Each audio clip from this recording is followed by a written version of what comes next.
मी संगीता बिराजदार वीरभद्र महिला मंडळ अध्यक्ष. असंच एक गुरु नानक चौकात महिला हॉस्पिटलमध्ये चुकीचं बोंगळ कारभार सुरू असते. सतत मला वारंवार कळत असून सुद्धा मी आतापर्यंत तिथं ध्यान दिलं नाही.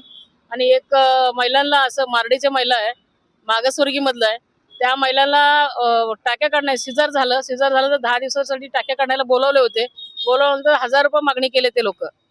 1000 रुपये मागणी केल्यानंतर त्या महिला पैसे नाही दिले म्हणून त्या महिलाला ग्राउंड मधून बाहेर काढल्यानंतर मग 1:30 वाजता मी इथे पूनम गेटला असताना मला फोन आला, असं असं झालं मॅडम या म्हणून.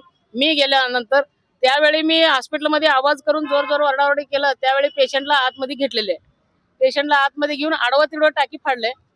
घरी गेल्यानंतर टाकी काढले जा म्हणून सांगितले आणि संध्याकाळी घरी गेल्यानंतर टाक्या पूर्ण पोट 2 भाग झाले.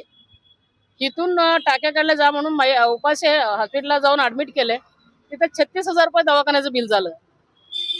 तर वारंवार जाऊन सुद्धा कुलकर्णी सराला सांगितलं, सर तुमच्या मुलीसारखं महिलांना ते जरा फोन करून तुम्ही विचारा, तुमचं काय अडचण असेल तर बाई आम्ही सॉल्व्ह करतो, तू काय टेन्शन घेऊ नको म्हणून. आतापर्यंत वारंवार स्मरणपत्र देऊन तक्रार देऊन सुद्धा हे लोक कुठल्याही प्रकरणाची दखल घ्यायला नाही. माझ्या आंदोलन चालू असल्यापासून पुणे विभाग अधिकारी DSP साहेब त्यांनी स्वतः चौकशीला इथं सोलापूरमध्ये येऊन 2 वेळा चौकशी करून गेले. आतापर्यंत त्यांनी पुणे अधिकारी सुद्धा एक कुठलाही निर्णय दिलेले नाही. त्या महिलांना न्याय पाहिजे. त्यांच्या सोबत जे घडले, सोलापूर शहरात गोरगरीब महिला आहेत त्यांच्या सोबत जे घडले दुसऱ्या सोबत त्या पद्धतीनं घडू नये, त्यासाठी ह्या आंदोलनामध्ये जे 5 जणांचे नाव आहे त्यांच्यावर तात्काळ कारवाई केल्याशिवाय आणि कारवाई जाऊन त्याला निलंबित केल्याशिवाय मी आंदोलनमधून उठणार नाही.